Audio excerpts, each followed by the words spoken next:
A lot of young talent and plenty of depth in Argentina rugby. Yeah, I mean, I think one of the interesting things is with Argentina having pro players in Europe, and now they have the Jaguars, the Super Rugby team that actually had their first game today against the Bulls. They lost 28-10.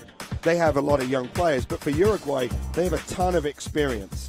They don't have any of their pro players. They went back after they played their 2 games against Canada, and they rested 3 backs against Brazil. So Freitas, Vilaseca, and Levis come back into the side.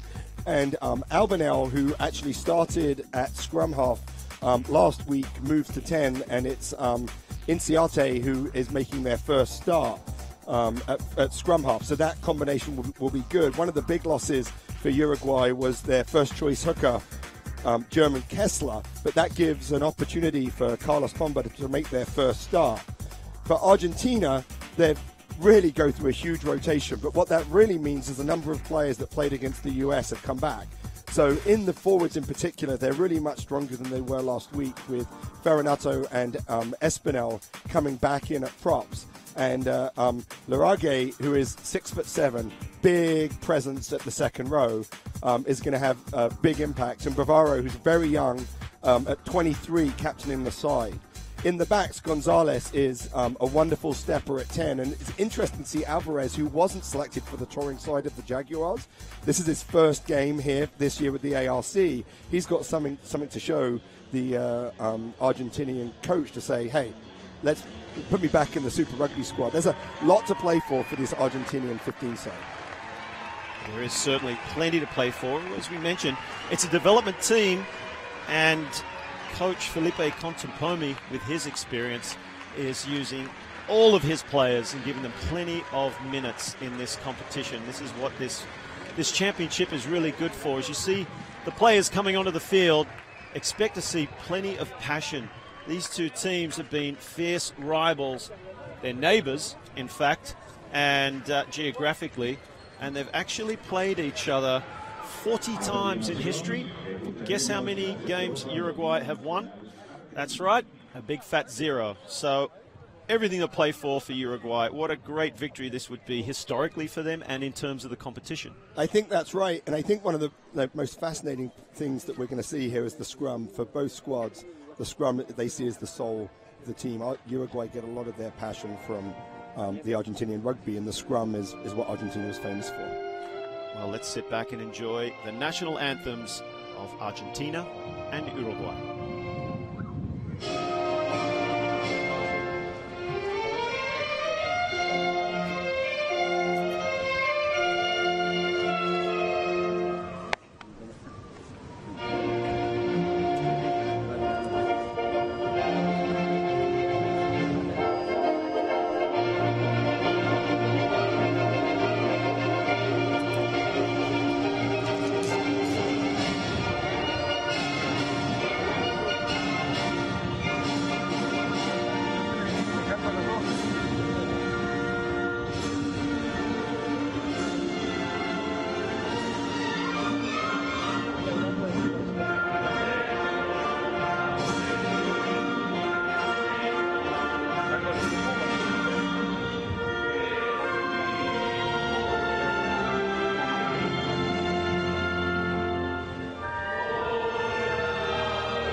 A continuación, se entonarán las tropas del himno nacional de Uruguay.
Look at these players fired up. The hosts, Uruguay, here at the Estadio Domingo Burgueño. The stadium holds around 22,000 people, considerably less than that tonight, but still a good turnout, so they should have some local support behind them. This, of course, is a stadium that's well known for hosting the Punta del Este Sevens from 1989 to 2004, and since 2017 it's returned, so anybody that's played Sevens internationally would know this stadium well.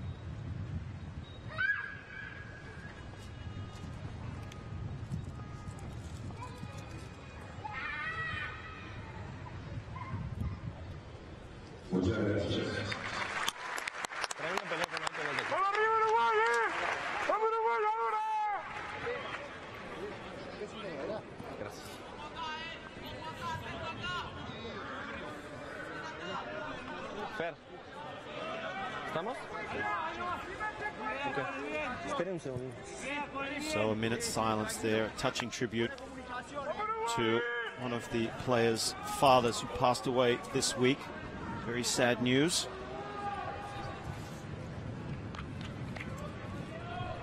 You see the man in the middle tying up his shoelace, preparing for battle himself, is Henrique Platais from Brazil.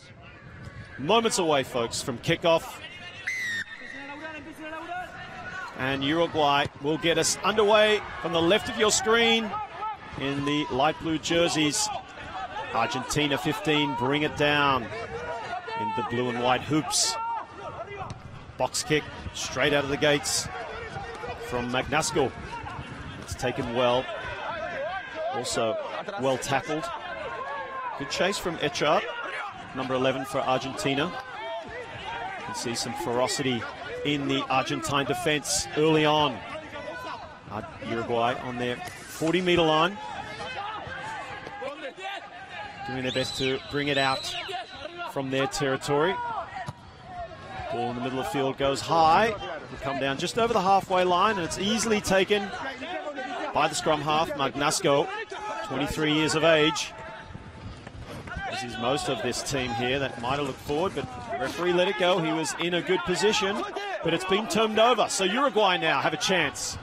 Some space out to the left. Lovely miss pass from the number 10. Out to his center.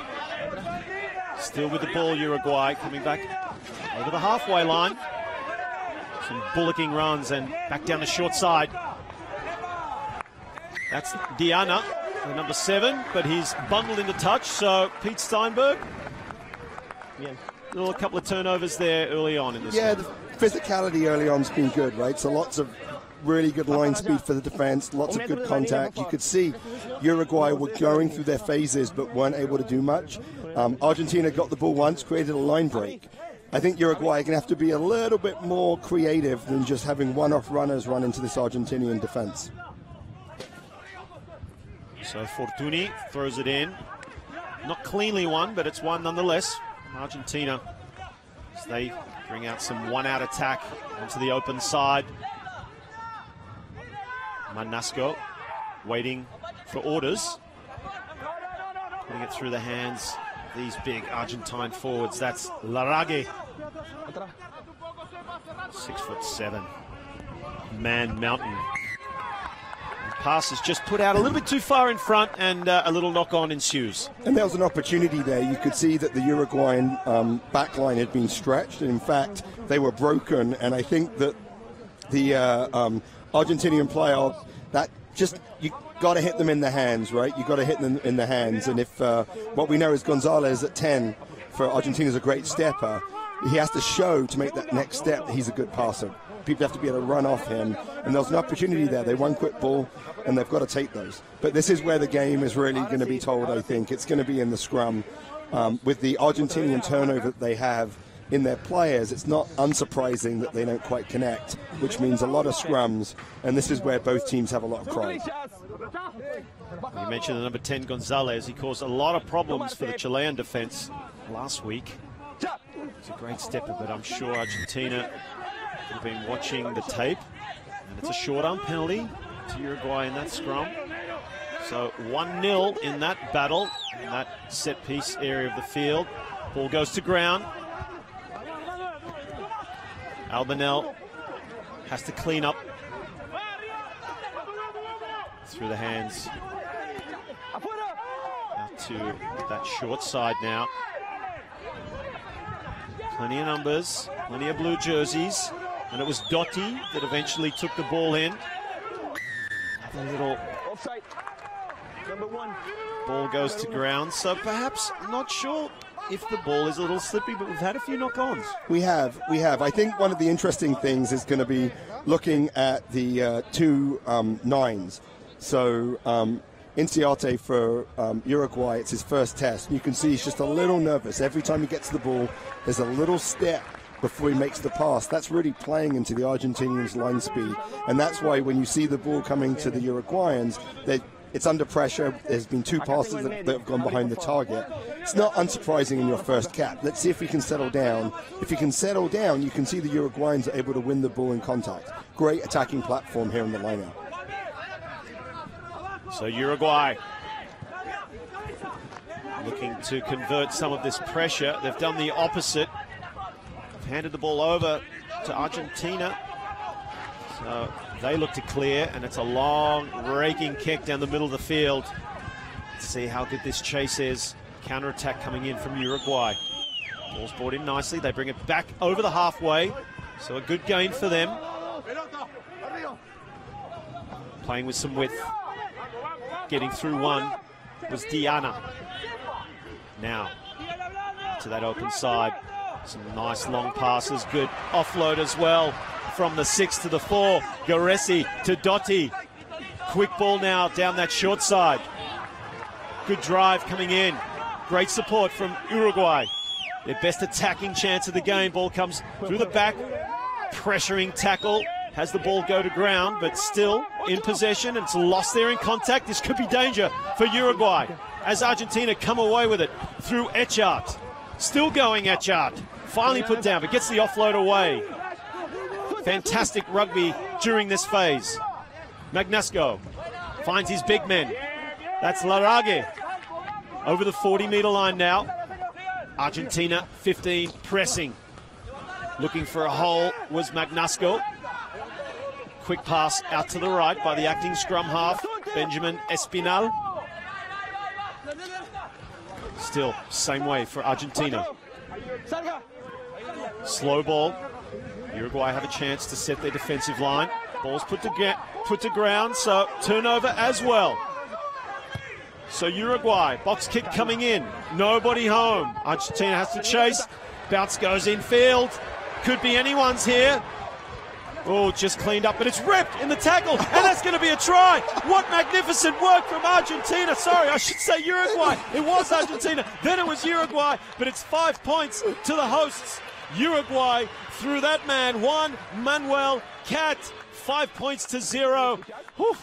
I'm out of breath, Pete. Well, I think there were some players that are out of breath here, but it all came, the young Inciarte with a great box kick on a turnover, really good play, and then you could just see that Silva was not going to be denied. He just ripped that ball away, and that's what made the opportunity. But just some great phases of play by both teams. I mean, if that's the game that we're going to have, we're all going to be tired by the end.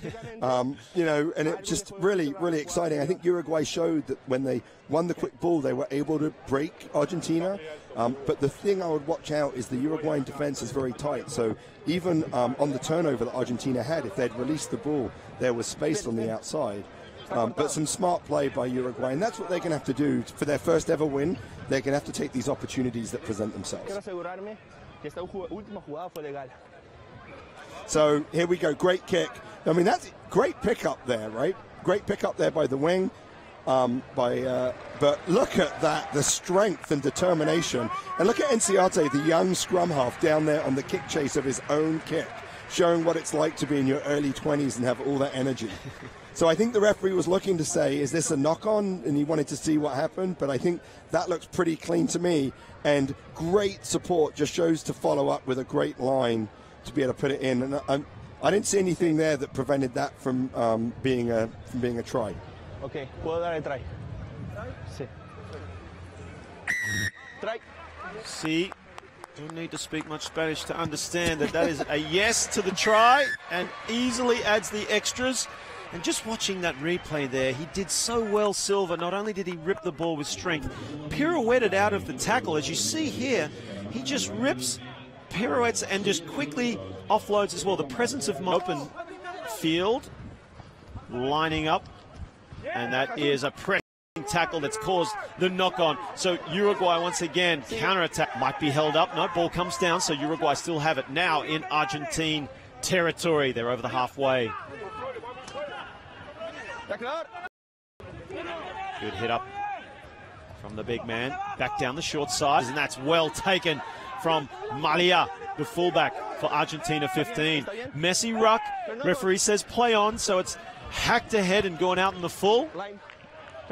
I think that's lucky because the Uruguayan player definitely came in, used their hand to clear it. I'm not sure what the assistant referee was doing, but I'm pretty certain if we see the replay, you're going to see that the hand comes through. So first of all, great take by Malia, who's twice taken the ball. He looks like a very, very dangerous runner with his ball in his hands. And if you see, it comes down, the ruck forms, and you'll be able to see right there the Uruguayan player come over the top and knock the ball out. So, but the ball was kicked directly out, so Argentina line out. And line out win as well as they bring it over the 40-meter line of Uruguay. Driving through, looking to go the same way. And they do that as the players come around the corner. Larragui is the man who took it in, still on the 40-meter line.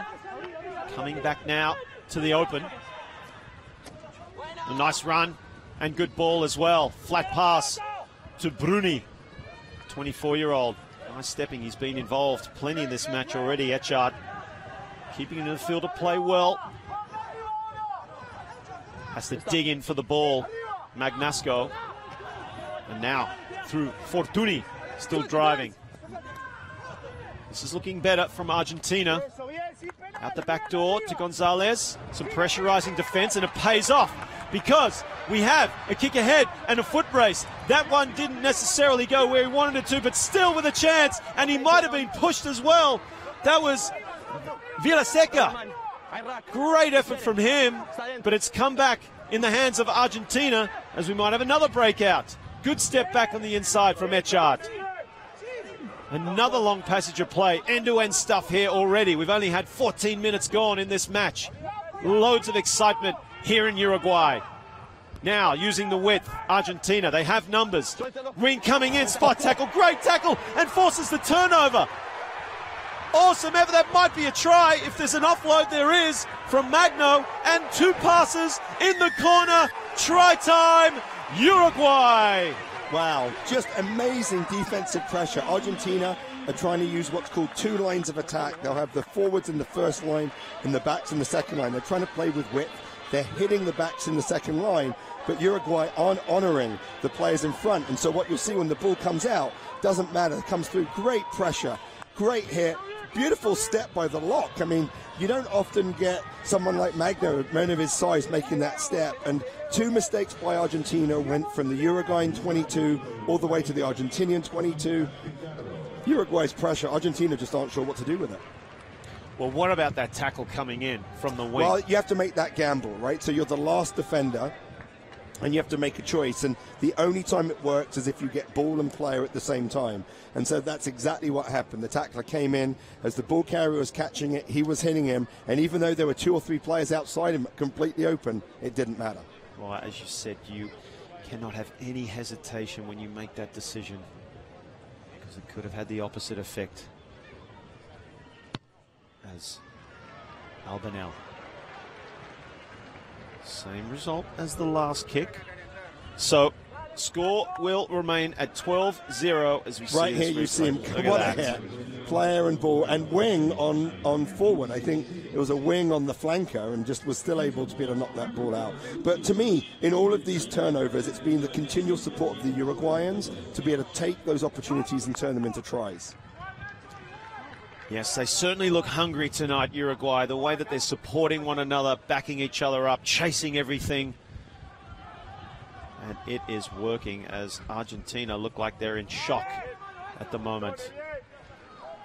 Need to do something to get back into this match, because it is all Uruguay at the moment. Some strong Argentine defense coming in, and it's a turnover, little knock on the tackle, so that's better. Yeah, so there's you can see a slightly different tactic between Uruguay and Argentina with their one-off forward runners. Argentina are bigger, so they're being very physical. They're being straight on. They're looking to attack the edge of the ruck, maybe the second or third defender. Uruguay are playing very wide. They're trying to get outside that third defender to the fourth defender. That's what's given them fast ball, but you can see that also puts you away from your support. Tough turnover to give away near your line.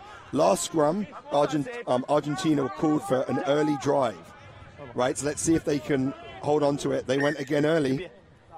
Referee's going to have to handle this. It's going to be a tough thing for the referee to do. Okay.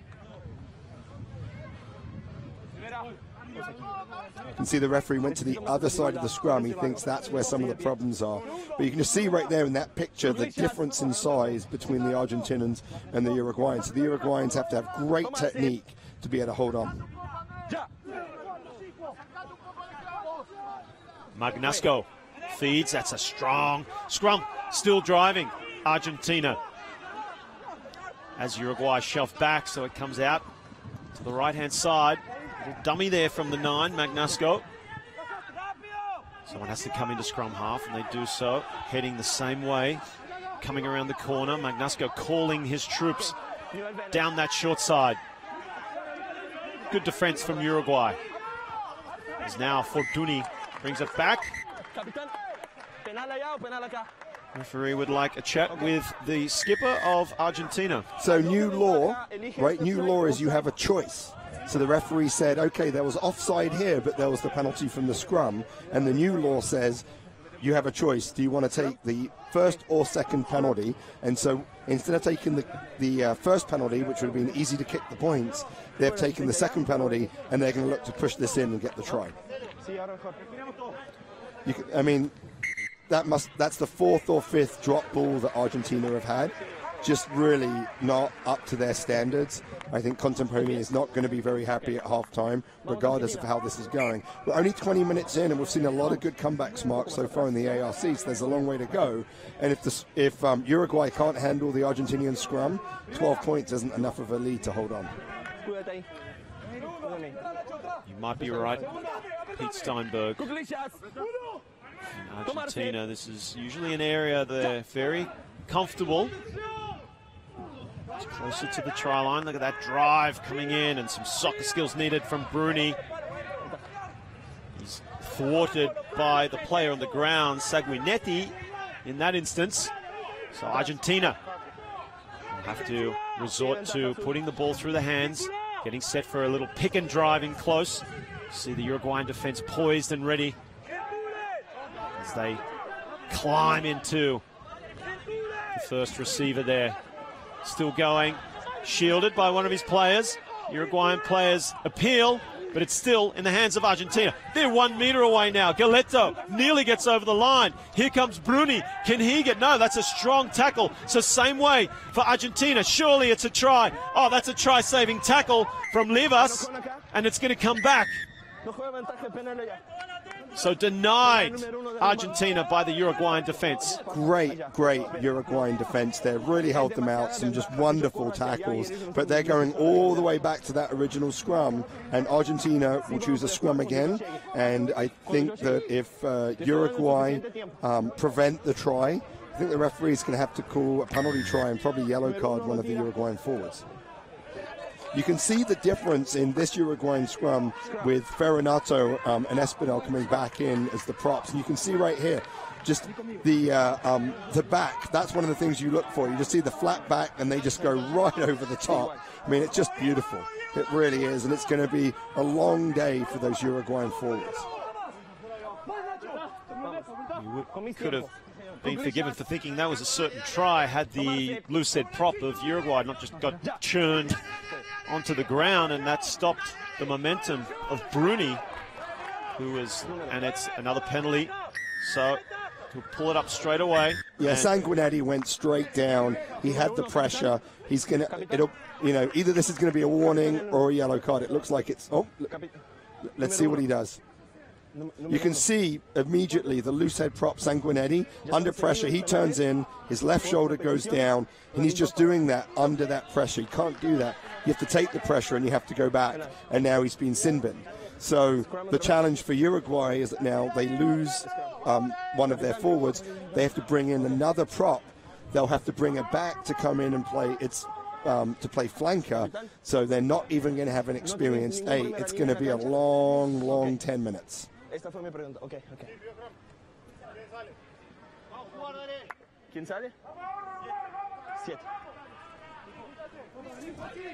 So as you mentioned there, Pete Steinberg, to make way for another prop to come onto the field, it was Manuel Diana, the open side flanker, the number 7, who actually left the field.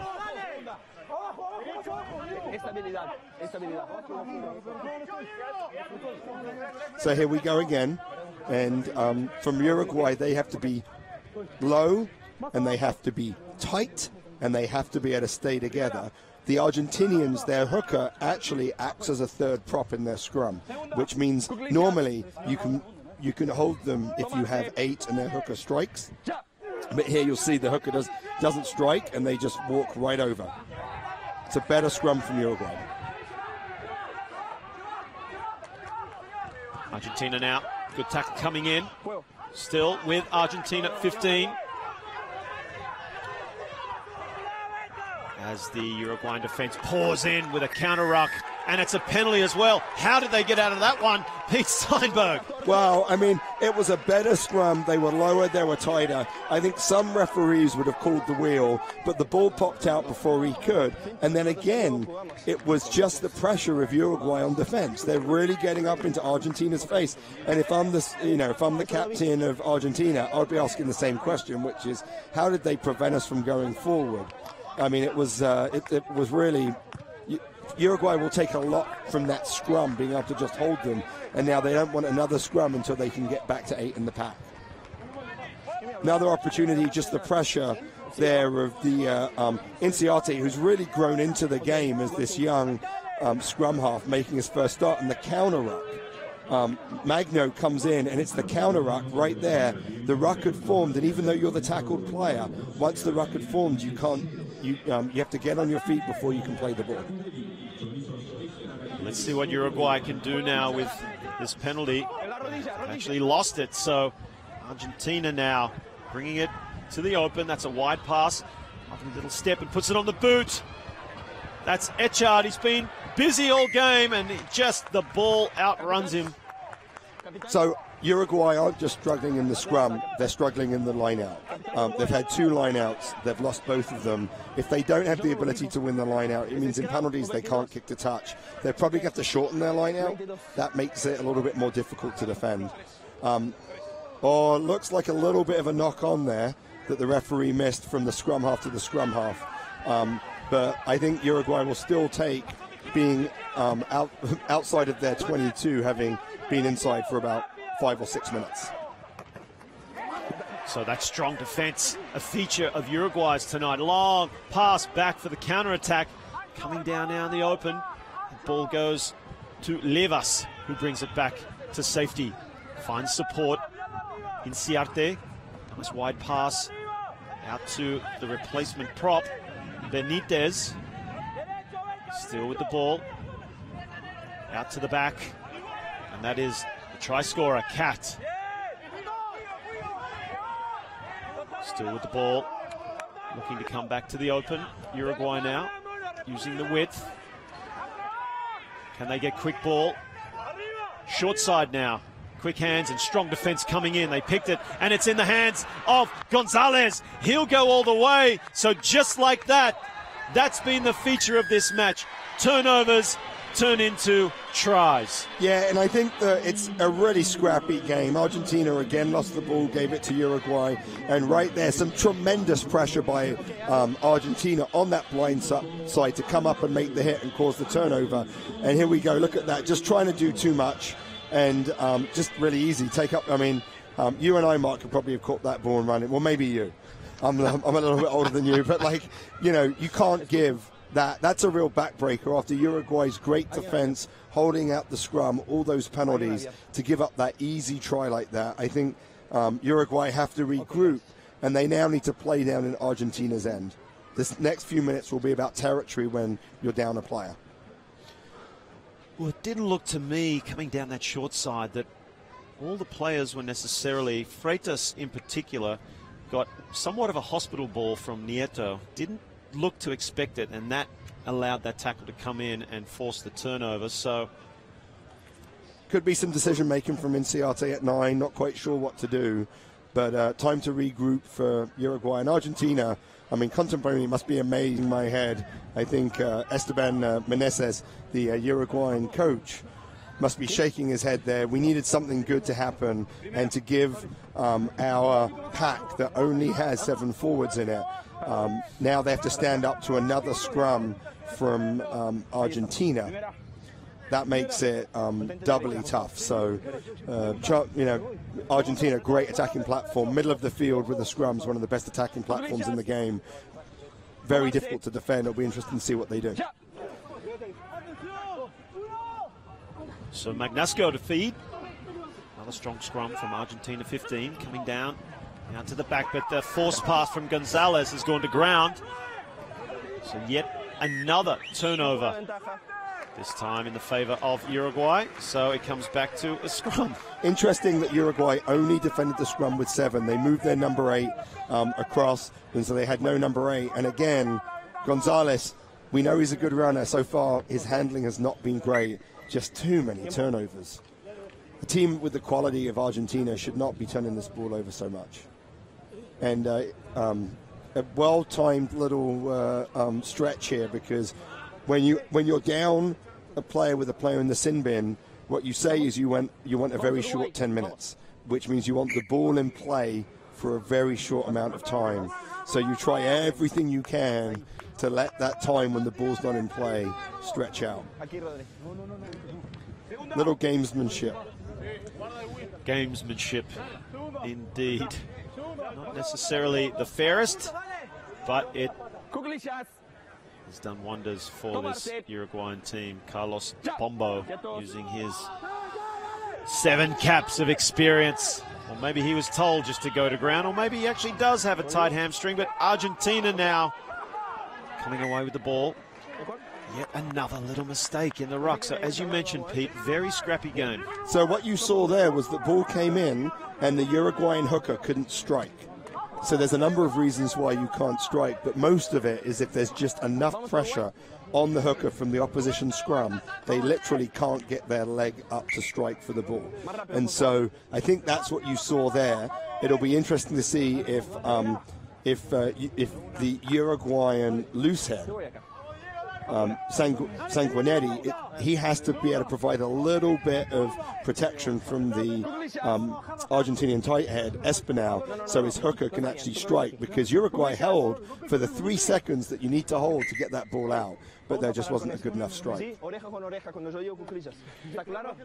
Wonderful insight from the former US Eagles women's coach, Pete Steinberg there, just demonstrating how much goes into the art of scrummaging. If you're an ignorant back like myself, you think it's just a case of put the ball in and get it out. But Argentina winning against the feed. Strong scrum. Out to the left now. The open side through Capiello. Haven't seen much of him as he releases and picks up again. Not held. Now, Fortuny with some support coming in. Quick ball for Argentina. Driving forward. Trailing by 7 points. Magnasco finds one of his forward runners. Out the same way for them. Gonzalez, and it's dropped again from Capiello. He's not happy with that. I think that ball was certainly catchable. Well, I think the you can see that they're just getting a little bit too flat, so he's not able to run onto the ball. When you've got a player, Mark, you know, who's a little bit static, it's hard. But that did hit him in both of the hands, right in front of the eyes. I think that, you know, although Argentina could argue, we'll have the scrum. It's actually a pretty good attacking platform for us when Uruguay put the ball in. Again, no strike. Uruguay needs a quick strike. Channel one, move the ball to the back. Let's see if they can get away with it. He's actually one of the more experienced backs, Capiello, who dropped the ball there. He's played 3 games for his full national team. Another ball goes to ground as Argentina pours through. It's cleaned up, however, by Albinel. Offside being ruled by the referee in favor of Argentina. So if you knock the ball on and a player in front of you plays it, they are offside. So what you'll see here is that there was a knock on by Argentina, by Uruguay, and that there was a player in front who played the ball. Very good call there by the referee. The one thing I would say is not a good scrum from Uruguay. They won the ball, but it wasn't clean. When you do that, you can't go through your called back move. Just play simple, go forward, get into your pattern, because when you're going backwards when you win the ball, the defense has the advantage. So you'll see right here that the ball is knocked on right here when he comes to get it, and Albinelli picks it up when he's in front, and he can't do that. Great attacking platform from Argentina, although neither line-out has really functioned well. There's actually not been one clean take by the jumpers in the line-out, so Argentina will want to sort that out. There's the one for the match for Argentina 15. The back of that line-out driving now. Argentina looking strong. They're over the try line, and that's a simple try for the number 1, Ferronato. Now Argentina, if they get the extras, will level the scores. And you can really see the Argentinian pack taking over this game. They're taking over the scrum. Uruguay are really struggling. They're taking over the line-out. And so there you just saw a beautiful drive, absolutely textbook. You can see the Uruguayans trying to hold in, but they just slide to the left where there's no defenders, and then just able to come right over, everyone going forward. What you want is all the hips going forward, so that means that even as you slide to the side, you're able to keep your momentum going. And a relatively, like you said, a relatively simple try. I think the size of the Argentinians are really beginning to tell. Uruguay are giving up pounds and pounds and inches, and in a physical contact game like rugby, especially in the forwards, you know, there's a good big un beats a good little un, right? And Argentina have some good big uns in that pack.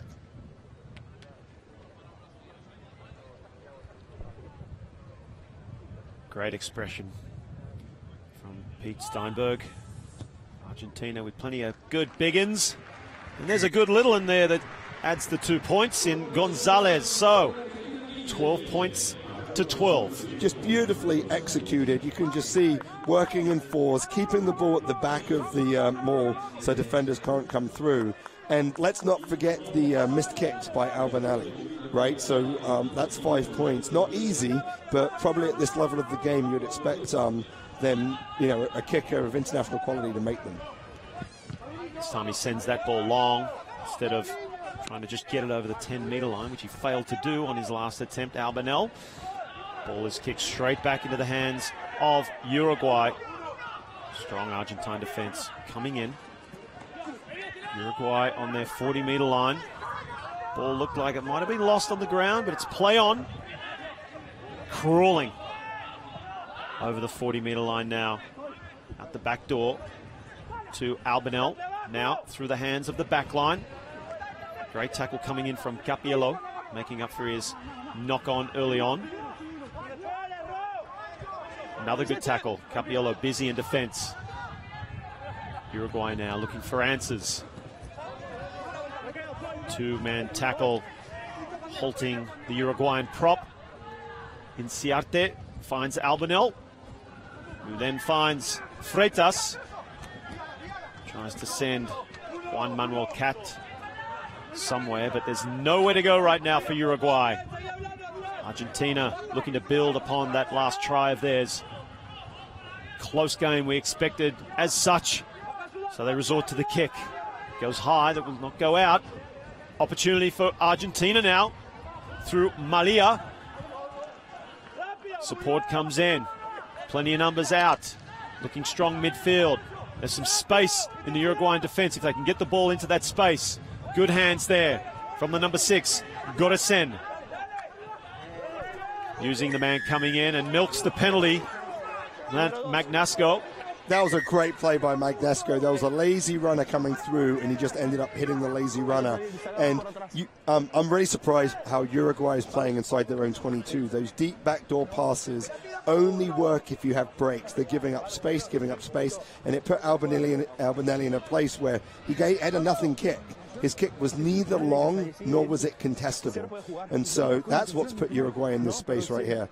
Nice hit right there, just coming in. You can just see when you come in from the outside, but didn't hold on, so the player didn't have to release, which allowed him to roll and get that deep post, and the ball could go quickly. Peter, you mentioned surprised with the way that Uruguay are coming out. You're a national team coach.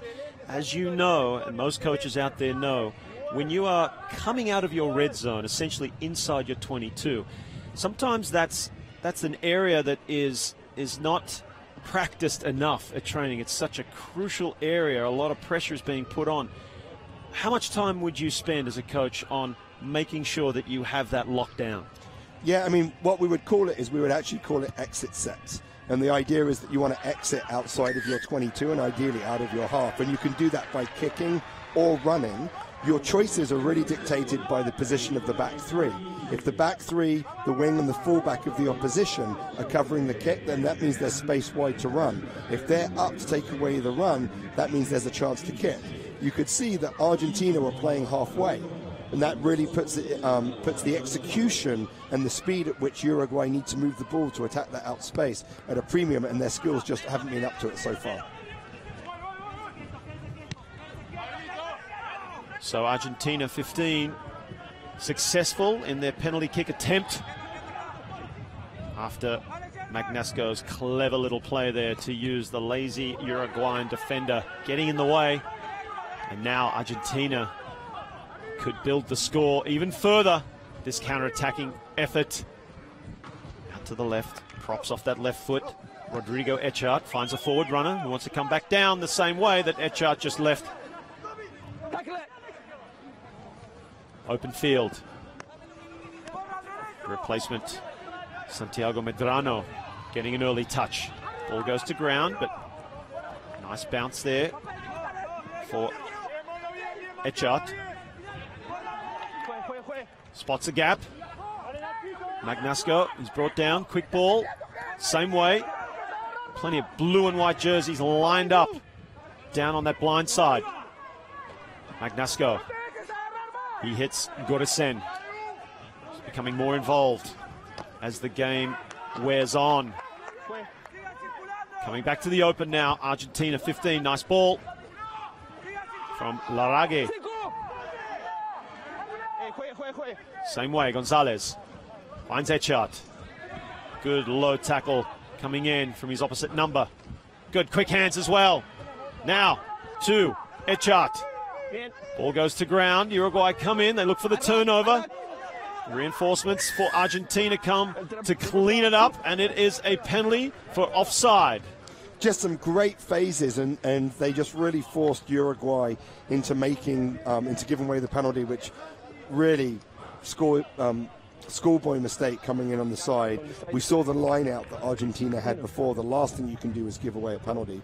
But Argentina are really beginning to show some of their class. There have been 2 kicks by Albanelli that have been deep, and they've both been returned with a lot of interest. And you can see right here, there's a ruck formed, and you can see the Argentinian comes right in the side and put that. I mean, it's a ruck. You can't come in the side and grab the ball. You learn that very early on in the game, and now he's really put himself. But I think, and Mark, you and I talk about what doesn't get practiced enough. Kickoffs and kick receipts. Albanelli's had 2 kicks deep, and both have ended up with Argentinian ball all the way down the other end. Great observation. Pete Steinberg looking a little more polished in their set piece, apart from the fact that Uruguay have come up after the drive from Argentina. Good line out from them, but unable to consolidate. So Uruguay will attempt again to run it out of their red zone. That's Valeseca. Now pass to Nieto, the captain. Might be an opportunity short side. Looking for the kick, dummies. So many Argentine jerseys around. Looking a little shell-shocked now, Uruguay. They are being stifled deep into their territory. Just growing in confidence, this Argentine defense. As the box kick comes in, you're close to the last play of the game. 41 minutes up on the clock. Good counter ruck coming in from Uruguay. Referee says play on, so there might be some space out wide. If they can just get the ball out there. Great effort to get it into the space from the prop. And now a one-on-one with Levas. And it was the Argentine defender who got the better of that exchange, and it will be half-time. No. Players are looking to come back. Oh, there's some scuffles going on in back play. And that could be the result of just some frustration from the Uruguayan team. Well, I think that there was some real physical contest going on at that breakdown. The ball got turned over. It got turned over again. I think that there were some of the Argentinians that were a little bit upset about how that turnover happened, and so they took it into their own hands. I think one of the things that we're seeing here is the lack of a kicking game from Uruguay. Albinelli played scrum half last week. Obviously doesn't have a big boot. Really, the clearing kicks have come from the scrum half, Inciarte, and so I think that's why they're playing out of their 22. It may not be a strategy. It might just be a lack of confidence from Albinelli.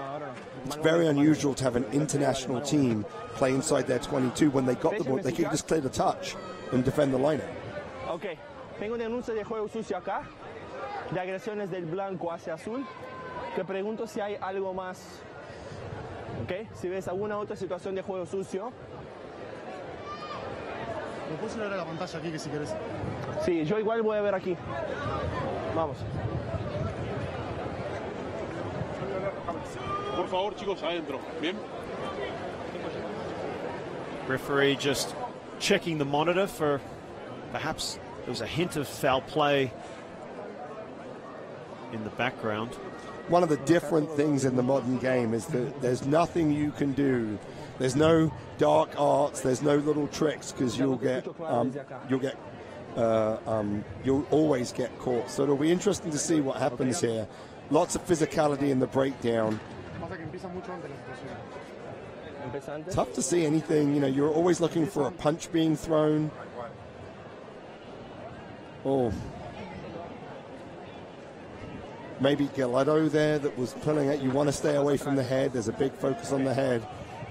Difficult timing for the substitutes. They walked right in front of the camera. Was that on purpose, Pete Steinberg?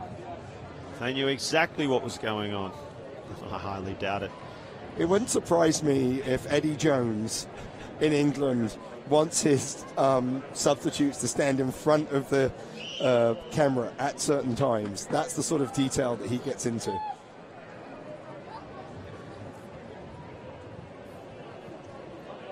See if we can get another view here. So looks like there's a little clear out there. I don't see anything. Oh, and there goes some fists, right? But it looks like Galletto has Valeska and is grabbing hold of Valeska and pulling him, and so Valeska is throwing a punch to try and clear. So often in rugby, it's the retaliation is the thing that gets penalized, not the original infringement. So it'll be interesting to see if the referee looks at Galletto and penalizes him, or if it's Valeska and his retaliation. I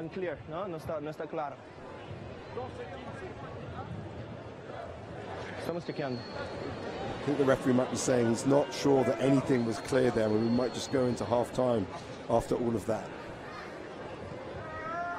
Sí. Sí. Te pido para que vaya para allá, por favor.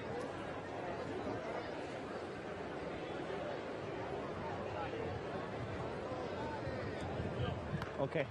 Entonces, me quedo con la recomendación aquí. Nosotros vimos, voy contigo. Yo vi en la cancha iniciativa del 12 con Well, you see iniciativas de golpe de puño. three players coming in. It looks like he's just swatting at the hand to try and release the grip of the Argentine player. I don't see too much happening in that. Ok, entonces vamos con amarilla al 4 blanco y al 12 azul. ¿Algo diferente, Peche?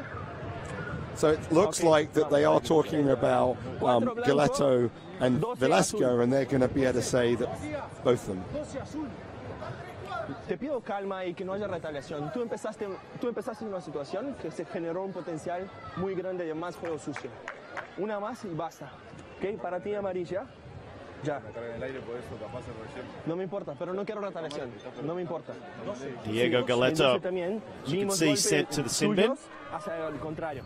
¿Sí? ¿Sí? Acá. Sí. So, 2 yellow cards dished out after that scuffle. So it looks like he penalized both. He penalized Galetto for starting the fight.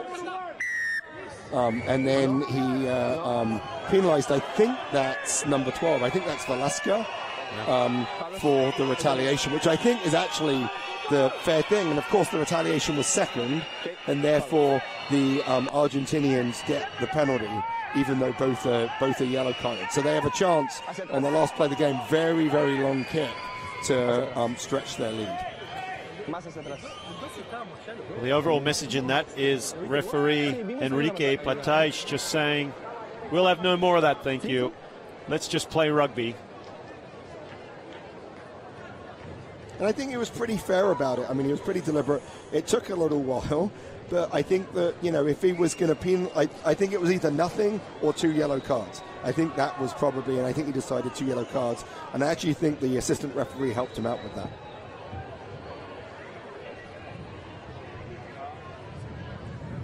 Gonzalez now with a chance to extend Argentina's lead. It's a tough kick. He's put it high, might come down short, and it does. It will run over the dead ball line, which should be the end of this half, and it is. So, an exciting first half here in Uruguay as the hosts are trailing Argentina 15, 12 points to 15. Come back in a second, folks.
And we are back, and we are live from Estadio Domingo Burgueño in Maldonado, Uruguay. It's halftime for this round 3 clash between Uruguay and Argentina. Argentina 15, and it is a close one. Very exciting first half. And Pete Steinberg, talk us through these highlights now. Well, early on in the game, Uruguay did a great job of providing a lot of pressure on Argentina. Here on the kick, you can see it was Malia steal the ball, and then Cat comes in and finishes, and it really came from the Argentina errors. Wonderful support by Cat in both tries to be able to go. And you'll see here again, lots of pressure here from the Uruguayans. The turnover, the movement by Magno, and then they'll come up and Cat will be on the end of it to finish it off. And after 20 minutes, actually after 15 minutes, they were 12-0 up, and they were really on a roll. But then they had some struggles, and it really happened in the scrum, and the game was turned over by a yellow card, and then that allowed Argentina to apply some pressure, and Gonzalez, who intercepted from another mistake, finished off. Gonzalez also had some great kicking boots today and really was able to stretch out. And what we saw was that the Argentinian forwards really took the game by the scruff of the neck. They won a number of scrums, and then a beautiful pushover try here, just absolutely textbook, keeping the ball at the back, really able to destroy the defense of Uruguay and get that ball over the line. Pretty simple when it looks pretty simple when it's done well. And so I think Argentina 15-12 looked really good coming into the second half. Well, looks like we're in for an exciting second half, as we will be back in just a moment. Don't go anywhere.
It is still half-time here in this America's Rugby Championship clash. Round 3, the hosts are 12 points, trailing Argentina 15, who also have 15 points.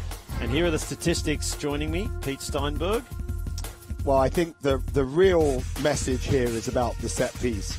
Argentina perfect in their scrums and lineouts, where Uruguay have really struggled. And the 2 scrums they won, one was the ball came straight out, and the other one was a penalty when Argentina pushed early. Well, we'll be back in a jiffy, so don't go anywhere as we have the second half coming up.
And welcome back. We are live from Estadio Domingo Bergueño in Uruguay as Argentina 15 hold a narrow lead over the hosts Uruguay in this second game of round 3 of the America's Rugby Championship of 2018. I'm Mark Stabina. Joining me in the commentary box, former US Eagles national women's team coach Pete Steinberg. What can we expect from this second half? Well, I think it's really going to be a challenge for the Uruguayan forwards to step up and see if they can hold on in the set piece. If they can, they've got a chance to win. But I think it's a long way back. I think what we're going to see is Argentina placing more and more pressure on Uruguay. And I think that we'll eventually see that Uruguayan defense breached. So the ball coming down now with Uruguay. That's Albanel. Finds some space. And it's fielded quite casually by Argentina. Coming back down the short side through Malia. And eventually Echat. Ball well caught around his ankles. Was the Argentine prop. And the ball now being sent sky high by Gonzalez. Brought down nicely by Inciarte. Penalty. So Uruguay look to go quickly as they bring it up to the mark. Referee telling them just to take a chill pill. I think Capiel has really struggled in the game. Him and Gonzalez have not had a good connection. He's a very strong runner, but he's found himself just too flat. And I think, great start by Argentina, by Uruguay. And you can just see right in there, kicker right in front. And if you are in front, you have to retreat until you're put onside. really great call by the referee, and that's actually something the assistant referees are asked to look after in the game. So when a kick happens, the assistant referee will not follow the ball. They'll actually look at the people chasing, and they'll be the one saying to the referee if there's anyone in front of the kicker and remaining in front. Herman Albanel, only 1 from 3 with his kicking from the tee tonight. Chance to equalise. His kicking's been a real disappointment today, not just off the tee, also out of the hand. Like we've said, he played scrum half last week, even though he is normally a fly half, but he's not a kicking fly half, and I think Gonzalez's boot is much longer. I think that's why Uruguay are finding themselves playing too much of the game inside their own half. Speaking of Juan Cruz Gonzalez, he will restart from the 22-meter line, gets it over the halfway. Argentina 15, give chase. But the ball is with Uruguay to that open side. Good, strong defense again on Diana. There's Diana. Strong defense on him also. Now to the right, just leaving without it. Took a little look at the defense. Nieto. Comes back, ball's out. Down the short side. Another great tackle. Still going, coming in. And Argentina pile in now, trying to force the turnover. Uruguay have taken it to ground, but all too late. So Argentina forcing the turnover. So we said in the first half that Uruguay had identified Argentina's blind side as a weakness, but you can see in the defense right here, the physicality. The Argentinians have done a great job of adjusting to that blindside attack. They've provided great pressure. And then once the referee calls maul, when the ball goes to ground, you don't have to roll away, you don't have to get out of the way, there is no tackler. And so when the ball went down, the Argentinians just lay on the ball.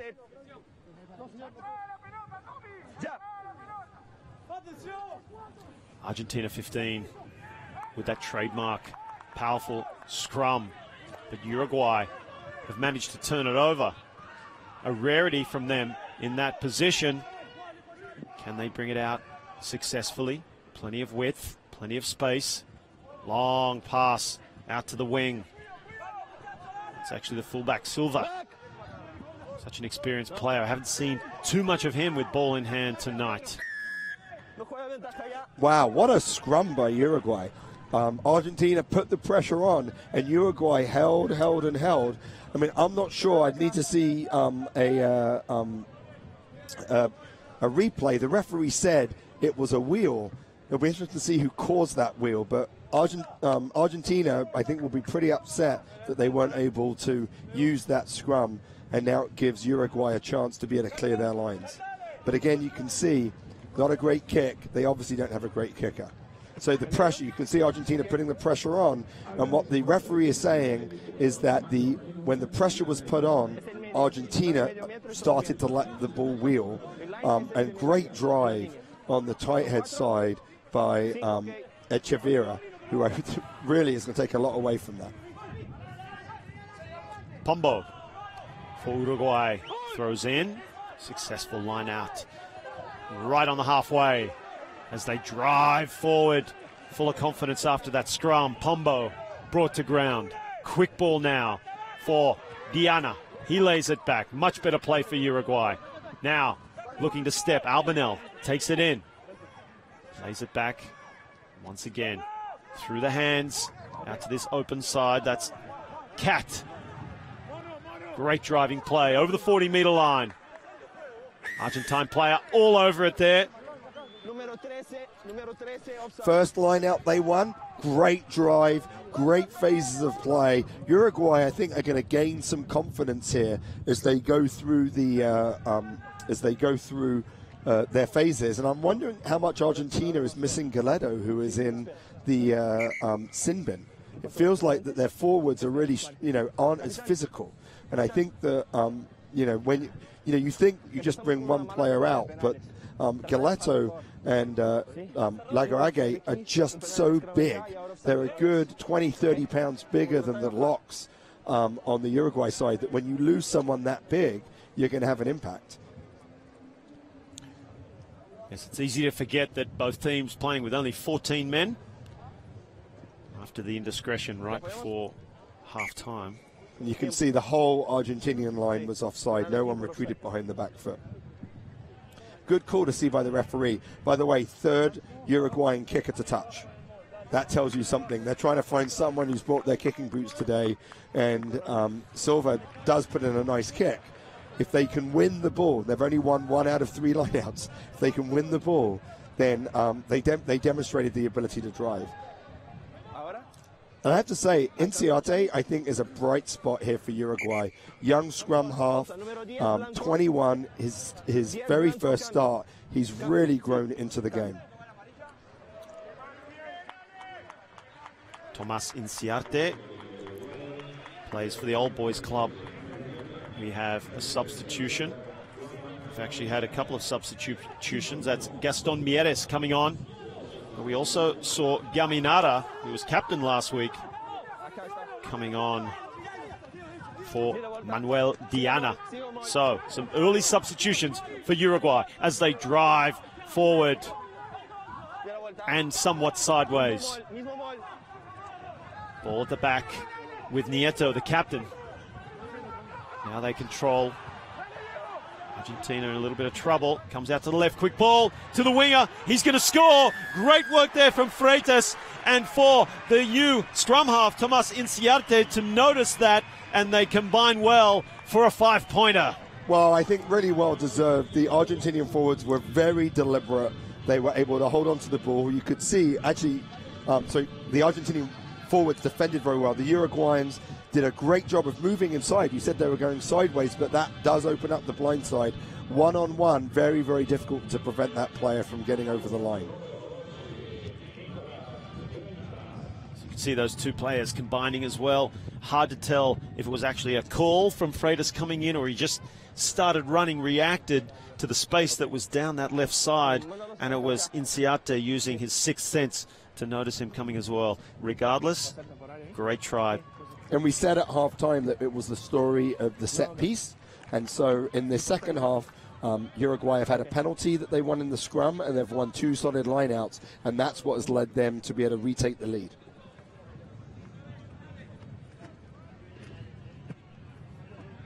Responsibility back in the hands of Germán Albanel.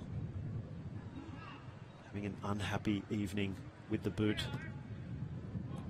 It's a better strike from him, but it's going to be slightly pulled to the left yet again.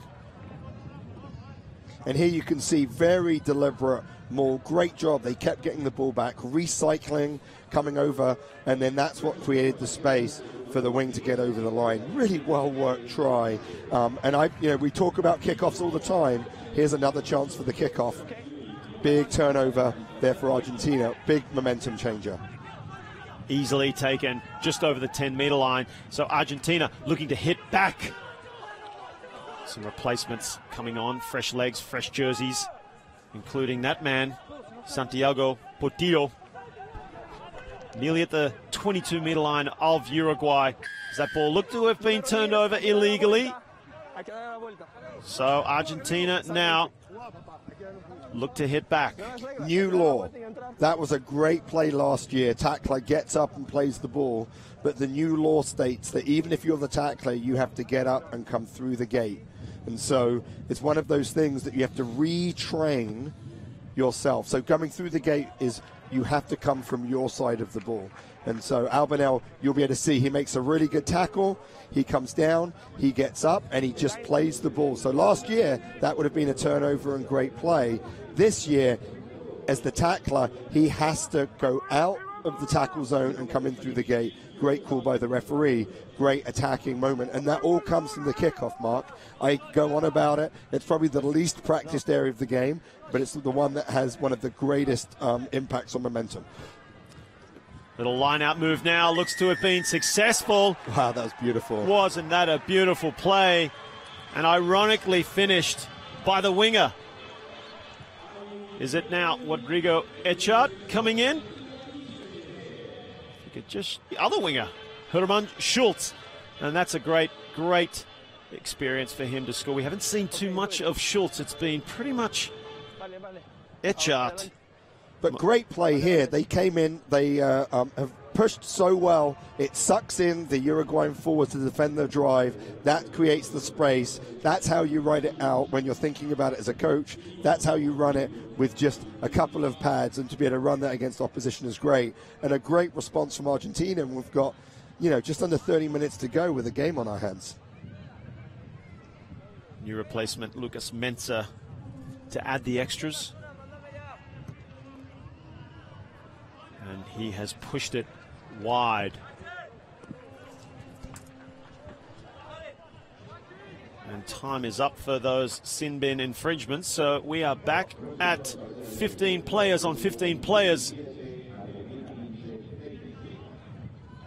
As Hermann Schultz scores a 5-pointer. And what am I going to say, Mark? The kickoff is really critical. Albinelli has not had a good time with the boot. Let's see what he can do. It's a better strike, but straight into the hands of Argentina as they bring it open through Fortuny. Back behind the 22, but it was passed in. If that ball goes out, it will come back, and that's exactly what has happened. So, costly error for Argentina, 15. So we're going to see some less experience with Mensah at fly half instead of Gonzalez, and you saw it right there. Gonzalez, who has had a great day, really running the game for Argentina, he's out, and Mensah's here, and his first kick in the open field slices it straight into touch. So if you're in front of the 22, or your ball is passed back and you're into the 22 and the ball gets kicked out, you come all the way back from where the ball is kicked. Great attacking platform by Uruguay. It's actually a new combination in the halves with Gregorio Del Prete coming on at scrum half, replacing Luca Magnasco. Uruguay successful with that line out, and now the drive ensues. This is how they managed to score the last try, as Ormachea drives forward. An early touch for him. Slow ball, pick and drive. That was Prada. Ball goes behind Albinel, but it'll come back for the penalty. Referee was playing advantage. So Argentina have been given Uruguay the space in the front of the line out. So they're basically catching that unopposed, which has allowed them to set a platform for the drive, which they've now done twice. When you get near your line, most of the time you say, just stay down, and we're just going to defend the drive. And you can see here on the penalty, Argentinian player just not rolling away. Medrado, just young, 21-year-old, not getting out of the way, and that leads to another chance. Here we go. Uruguay have a chance to retake the lead. 20 points to 17 in favor of Argentina, 15. But it's Uruguay now with a chance, and they have squandered it as the big replacement, Axel Zapata, brings it out from the danger zone. Uruguay desperately looking for a turnover, as Argentina clear it with not the best kick, but it finds some space, which will allow the chase a bit of time. Wow, that's a speculative field goal attempt. It's gone wide, and will it go dead? No, it'll just trickle into the end zone. So Uruguay haven't shown the ability to win a line out unless they throw to the first jumper. They threw to the back, they missed it, they had that great opportunity. And this is like, you've got to have some guts to go for the penalty kick from inside your own half. There aren't many of those that you've ever seen, maybe one or two. But Argentina, they're going to have a 22, so Uruguay will still get the ball back, and they'll still get it back in Argentina's half. So not necessarily a very poor decision, just speculative. You don't see many of those attempts unless they're in high altitude, and there's not much altitude here at all. But Uruguay now have recovered the ball. comes through. Ormachea. Eager to get involved. Some space out to the right, and it's just snatched at and dropped. So possibly another opportunity gone begging. It is, and we're beginning to see some of the replacements come into the game, and I think that's come to Uruguay's advantage. They've got some real experience on the bench. Argentina, using this as a developmental program, has a lot of youth, and so I think what we should see is some Uruguay forwards really being able to get some momentum going. But we've seen way too much drop ball in the backs. Like, the forwards must be looking at their back saying, hey, come on, when it hits you in both hands, let's hold on to it. Villaseca, the villain in that instance. Argentina 15, wrap-around move, out the back door, some strong running, high pass, brought in and then put wide, but just losing a little bit of their polish in the last couple of passes there. Well, I mean, I think in the whole game, regardless of the outcome, Argentina aren't going to be happy. I know they definitely turn over their team a lot. They bring new players in all the time. But just some of the basic skill execution has just not been good enough. And this game has been exciting. It's close. But it hasn't been of the quality that I think either of these sides would like. Nice wraparound there.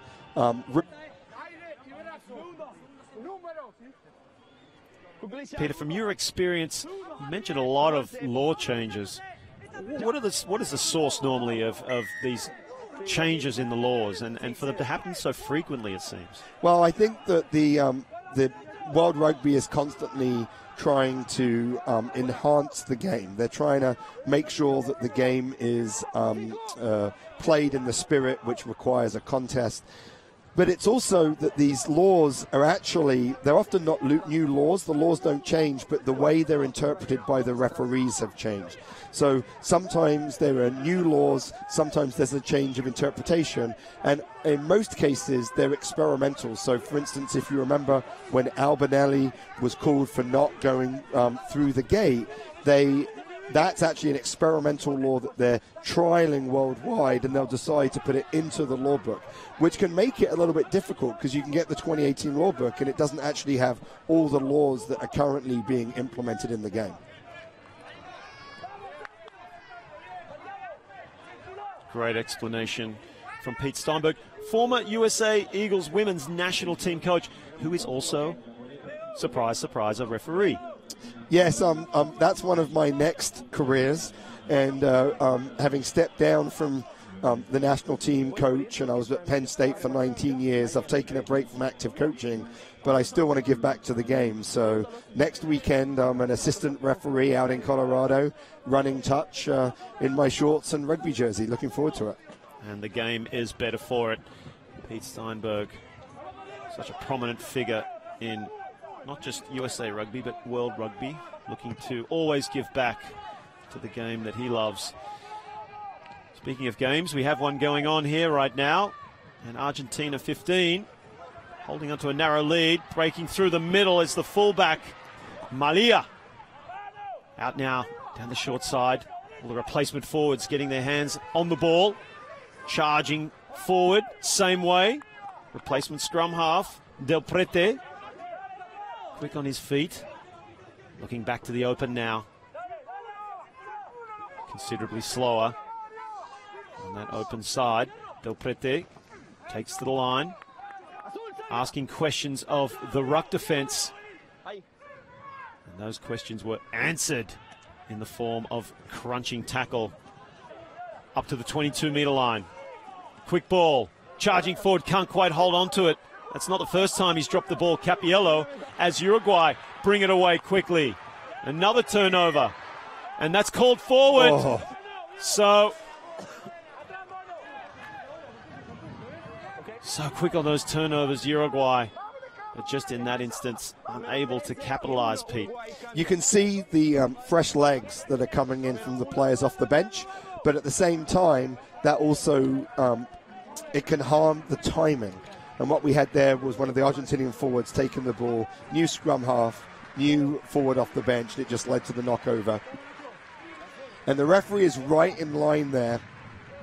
And he called it forward, and it did look forward. Disappointing for Uruguay because they were really able to, they had an opportunity there to break out of their line.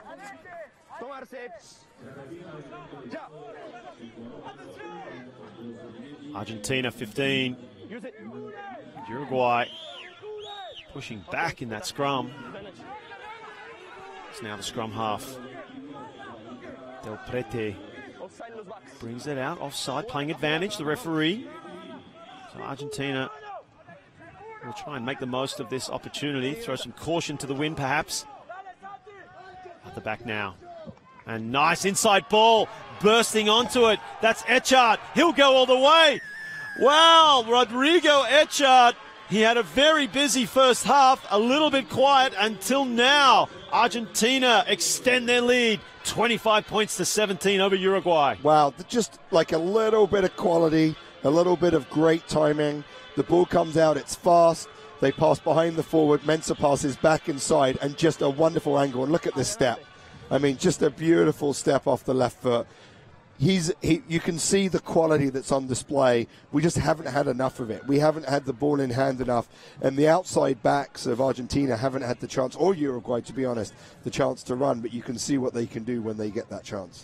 Well, don't you love to see that, Pete, when a winger, now Echard is the left winger. He scored that try on the right side of the field. So coming in, and I feel like, especially when wingers, they aren't getting much opportunity out there. They've got fresh legs. They're the quickest players on the field. To see them turn up, take some pressure off forward runners who are getting tired, trying to take that ball forward and just choosing their moments. I love to see that when wingers come looking for work from their blind side. Absolutely. I mean, I think that really good wings work on defense and on attack, and they find themselves in the opportunity. If the ball's not coming to them, go get it. Actually, the blindside wing has no responsibility except to go get the ball. And so if you actually look at GPS, often the wing will actually run the most because they'll have the most that they can do. I still think that the kick for points and the difference between the accuracy of Argentina and the inaccuracy of Uruguay is causing a big issue here. It's certainly telling on the scoreboard at the moment. And just a mistake from the restart there by Argentina 15. It'll come back to the halfway. So that one we can't actually blame on Albanel. So it was a great kick, but the referee said, I think, in front of the kicker that was, I think, I'm surprised it's not a penalty for offside. I'm not quite sure if it's a scrum, unless he called Albanel for the very, very rare occurrence of actually being in front of the line when you kick, where most people kick in front of the line, but it's actually never called. So until right now, perhaps. But yes, we're struggling to determine exactly what the infringement was. Could be one of the options mentioned there by Pete Steinberg. The subs from Uruguay in the front row have done a great job. The battle at the scrum has been much more even so far.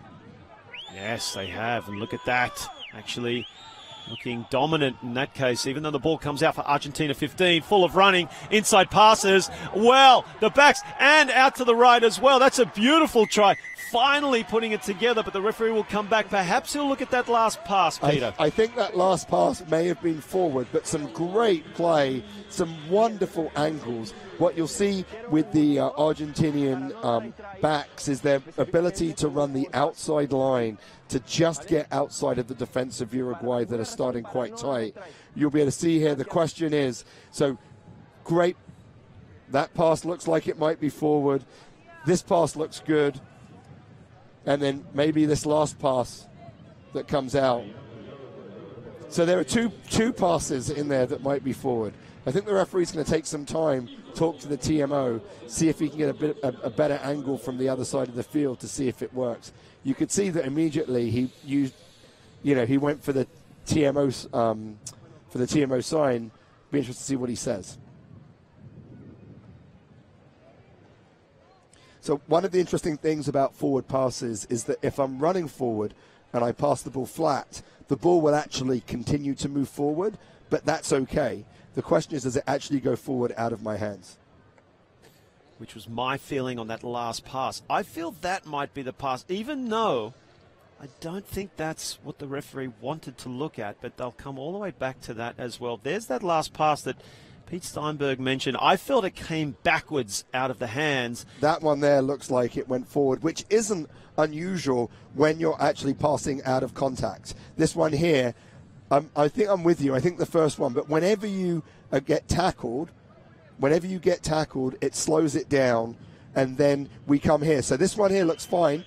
Oh, I'm not even sure that one looks fine. I was just going to say, I feel like there's actually 3 passes we could choose from. There might be 3 forward passes. And what's interesting is right where that second to last pass was given was right on the line as well so for you reference. See it went forward. Perfecto. Entonces, no try. No try. Okay. So the question is, where is he actually going to have the scrum? If it's all the way up outside of the 22, it's the first. If it's the first pass, if it's on the 22, it's the second pass. It's exactly the one that you said, Mark. Although maybe he was using the line just like we were. Yes. Either way, it was forward pass aplenty by Argentina, and one of them was finally brought back for a scrum now in favor of Uruguay. Kept Uruguay in the game. They can still pull this out, especially with their stronger scrum. Uruguay now with a good run from Ormachea. He'll still get back to his feet, not held, crawling to gain valuable inches. Now strong tackle coming in by Medrano for Argentina 15. Numbers out to the open side. Ball out the back, but it's put to ground first. So Silva has to stop, check himself, and bring it back to support. He does well, but Uruguay have lost yards. All the way back to their 22. As Dotti brings it forward. Box kick from Inciarte. Come down just over the 40-meter line into the hands of Malia. Still going, dummies. Nice tackle around the ankles. Brings him to the ground, just 40 meters out from the try line. Plenty of numbers, and that's lost in the tackle. So Uruguay, they're so quick at the turnover, and they have numbers to the right. Dummy from Inciarte. Can they get quick ball? Argentina reform the defense, and it's slow ball now for Uruguay. So they'll reset. Out to the left, using the big man in the middle of the field. Silva coming in to take some pressure off the 9. Ball's in there somewhere. Has to dig for it, and it's a penalty. Every time Uruguay have gone wide from the back door, Argentina have defended it well. They need to be a little bit more patient. Remember, they attacked the blind side. Argentina shut that down. Now they're attacking wide. Argentina shut that down. They need to hit some forwards in the middle of the field, get fast ball before they go wide. So, really, ball went back and forth there. I think we're getting some tired legs. I think we're going to see more tries, but I think both teams need to execute more effectively. You'll be able to see, this is a ruck, so you cannot use your hands, and you'll see the Argentinian player come in, grab the ball. I think that's the second, what I would call schoolboy error. That might be a fine if they have a kangaroo court. Yes, that should be. There was a very naughty play there. Shortened line out by Uruguay because they've struggled. Gives them more less options for Argentina's defense. Carlos Pombo to throw in for Uruguay, the 27-year-old. 7 caps, this will be number 8. Driving forward, Uruguay now. Off the ruck.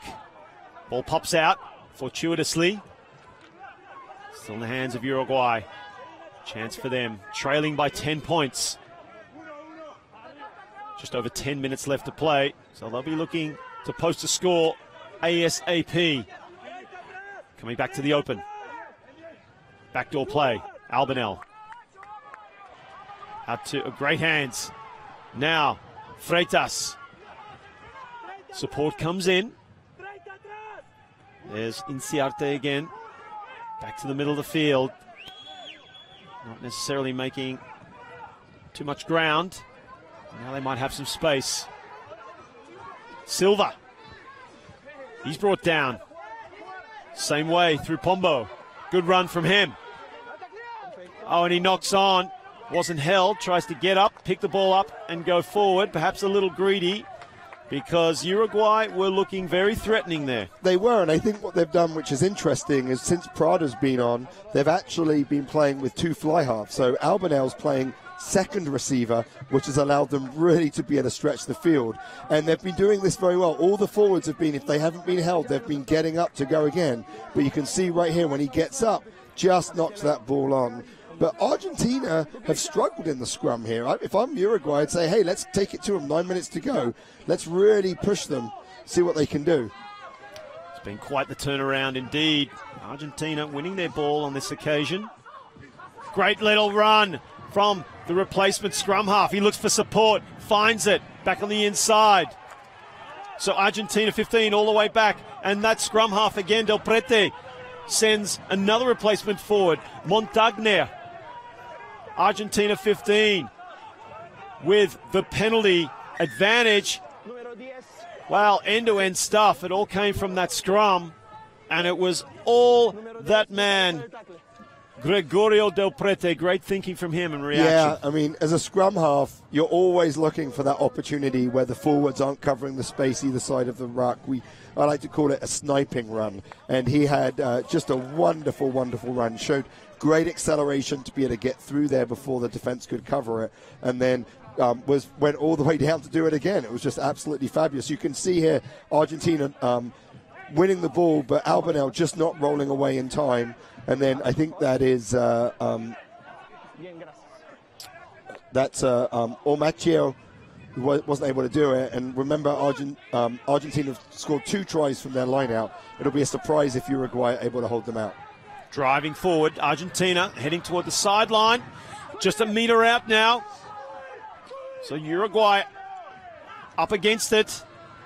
And they've lodged it out now for a turnover. Here comes Uruguay. The quick turnover and the spot tackle again. And it's turned over. Little no-look pass to the right. And it'll be an easy try for Lucas Mensah.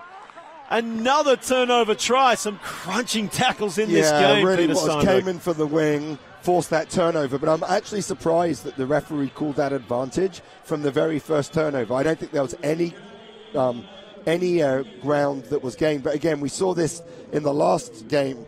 Outside defenders coming in. It's a risk, all or nothing. And you can see the outside defender comes in, puts the pressure. Great defense and easy finish. Too easy finish. But like I said, I'm surprised the referee from the very first knock-on and the turnover by Argentina called that advantage. I think advantage needs to be clearer than just winning the ball. In 7s, yes, but in 15s, winning the ball, being able to do something and actually generate go forward. And I'm not sure Uruguay actually went forward. I think Uruguay could be upset. I think this is now a little bit too much of a difference for Uruguay to be able to come back. Let's not take anything away from the tackle of Herman Schultz on his opposite winger, Nicolas Freitas, as no problem for Mensah with the extras.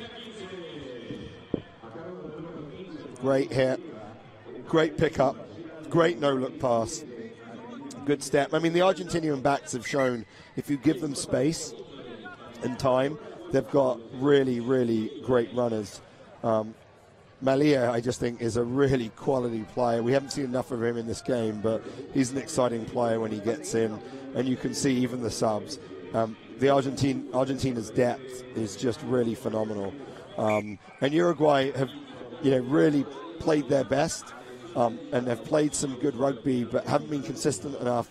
This guy, Albanel, hasn't had his kicking boots, so there's a good 9 or 11 points. I think 11 points that he's missed that would keep this game close. And just the kicking game as a whole for Uruguay is something that they're going to have to solve before they get to the World Cup in Japan in 2019. Well, they've secured the bonus point should they go on and win this game, which is exactly what they need, Argentina, if they're any chance of winning the ARC title this year, because the USA are looking strong with 3 wins from 3. Argentina 15, of course, losing to the USA already. And I think Uruguay is probably the only team that could challenge what looks like an excellent US side this year. And so right after this game, Argentina will all become fans of Uruguay for the rest of the ARC. Uruguay with Ormachea. Slow ball. Albanel. To Prada. Argentina player not rolling away. He'll get penalised. Pretending that he's stuck. Advantage being played. Out to that right-hand side. Dotti comes back in. Nowhere to go. Numbers now. Magno puts it high. It's brought in well. Same way, same side, but the ball goes behind the receiver. So it will come back to the original infringement of the Argentine player. Not rolling away there.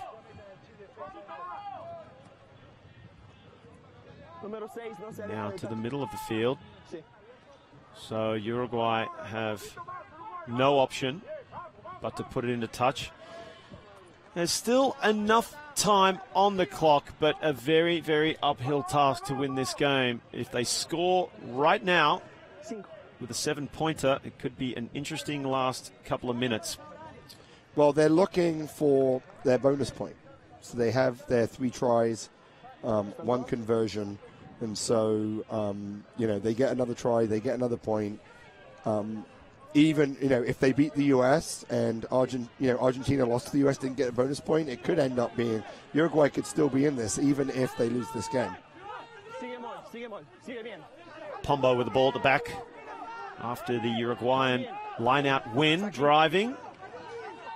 Argentina containing it for a second, but now those blue jerseys pile in, adding their weight and momentum to the drive. Ball needs to be used. On the ground, it's a maul. Argentina player lying all over it, as you said before. That's a turnover for Argentina 15. Well, they really did a good job to roll off.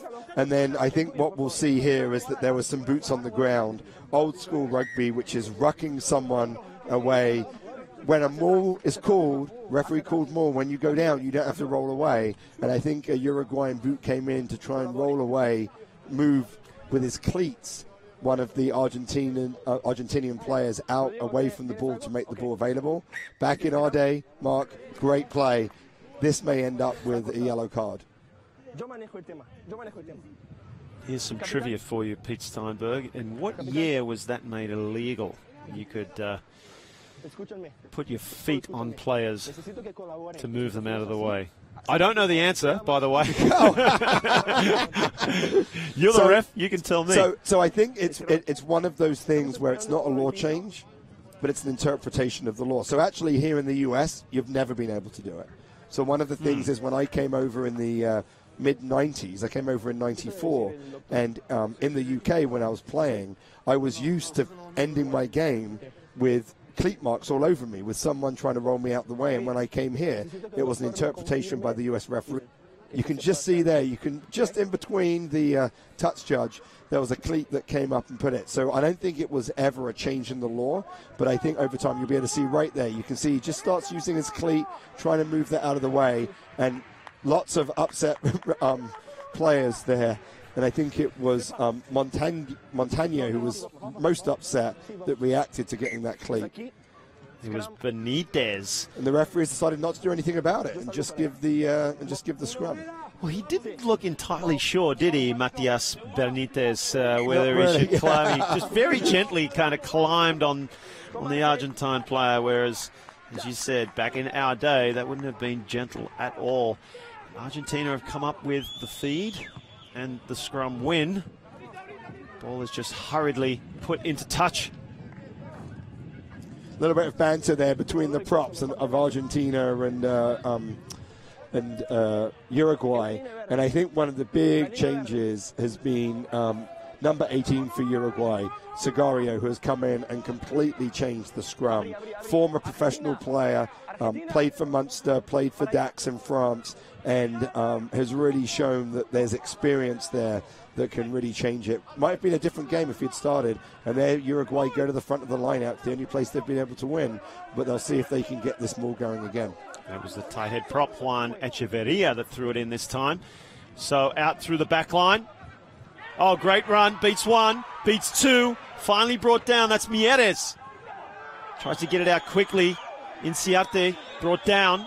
Still some numbers out to the right. Dummies. Comes back. Now we have some numbers. It's Dotti bringing it down, looking to play it quickly. He lays it back. Placement scrum half. Prada getting it away. Coming back to the middle of the field into traffic.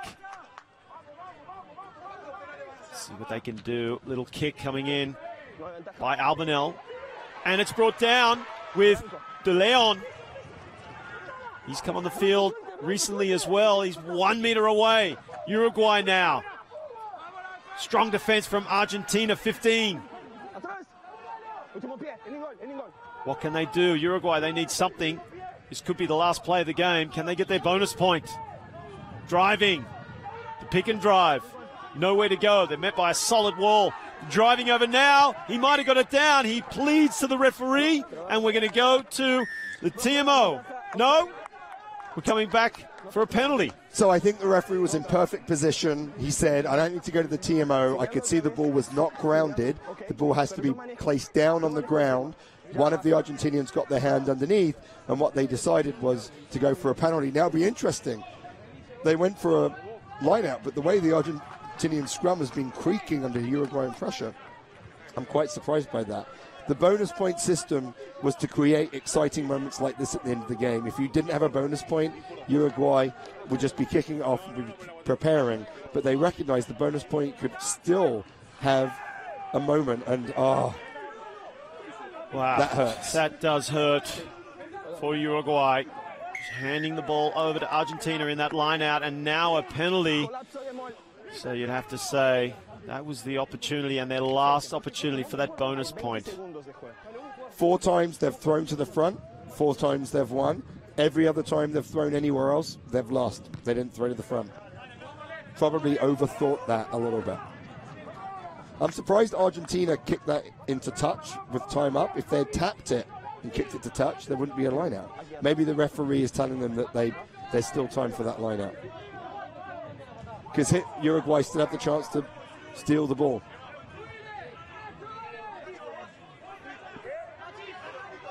Benitez. In fact, it's Baldunciel to throw in, and he throws successfully. Argentina, don't know how long exactly on the referee's clock, but ball goes to ground. Nearly swooped by Uruguay. Could have been quite a turn, and they have turned it. Little fumble, but it's gone backwards. So now Uruguay out to the left. Nearly intercepted. So it's still with Uruguay and a chance. De Leon comes in, but he has it ripped and kicked. It's going to come back for the penalty. So Uruguay still with a chance. Wow. I mean, interesting. Argentina running the ball out. Players up, we think. Right? The players up. And they don't kick it. They run it. They turn it over, which is what they've done the whole game. It's been the only thing that's really kept Uruguay in it. And now Uruguay have another chance. I mean, we have another game to go to. If this keeps going, we might have to, we have one more match coming up. So we want to make sure that we're able to go to the Canada-Brazil game in time. We'll see what they do here. And Pete, could that be, an example of the inexperience? A lot of young players out there. So in those instances there where probably a more experienced player or players would take the right option in that situation, they're just not doing that because these players don't have much international rugby under their belt. So I think not having Gonzalez on the field, I think, is a big loss. That guy really is great kicker, great runner. His timing of the pass wasn't good today, but he definitely controlled the game. I think if he was there, they would have done it. I think you're right. The younger the player, it's their opportunity. They haven't played much. They get a chance to show. But they've given Uruguay a chance for a bonus point, and that also might come to hurt Argentina later on in the standings. We are, of course, at the halfway mark of this 2018 America's Rugby Championship, round 3 of 5. No tengo cambio. ¿Hay cambio? Looks like they're waiting for another substitution. Uruguay have gone to a shortened line-out, but so far they have not been successful anywhere than at the front of the line-out. No, entonces. This gives Okay. Juan Echeverria a chance to visualize. No me trajeron ningún cambio. Just mentally rehearse in his mind where he wants this ball to go. Quite an important throw for this young man. Plenty of experience as well, 36 caps for Uruguay. Oh, that's well contested. Uruguay managed to bring it down on their side under immense pressure from Argentina. So Uruguay now, surely the last throw of the dice for them to secure a bonus point. Coming in, just catches it, Echeverria. From the sneaky ball of Inciarte, slow ball now. Argentina. Prada takes it in. Oh, not taken in and batted away successfully by Albanel as Silva brings it back, seeing what he can do. Strong counter-ruck coming in. Uruguay, looks like they may have some numbers, throwing it out into that space. That's well brought in. Still alive are Uruguay, the hosts. They won't win the game, but they may win a bonus point if this phase is successful and ends in a try. It doesn't seem that Argentina are going to let them do that, and they have turned it over with a penalty, holding on. So Argentina deny Uruguay that opportunity, as surely this is the last play of the game with 86 minutes gone on the clock. He taps, he kicks, that's Mensah, and that is game, set and match, ladies and gentlemen, here in Uruguay. Argentina 15, convincing winners, 34 points to 17. And an exciting match here in Uruguay. Thank you so much for joining us. I'm Mark Stavina on behalf of Pete Steinberg, and we'll see you in the next game.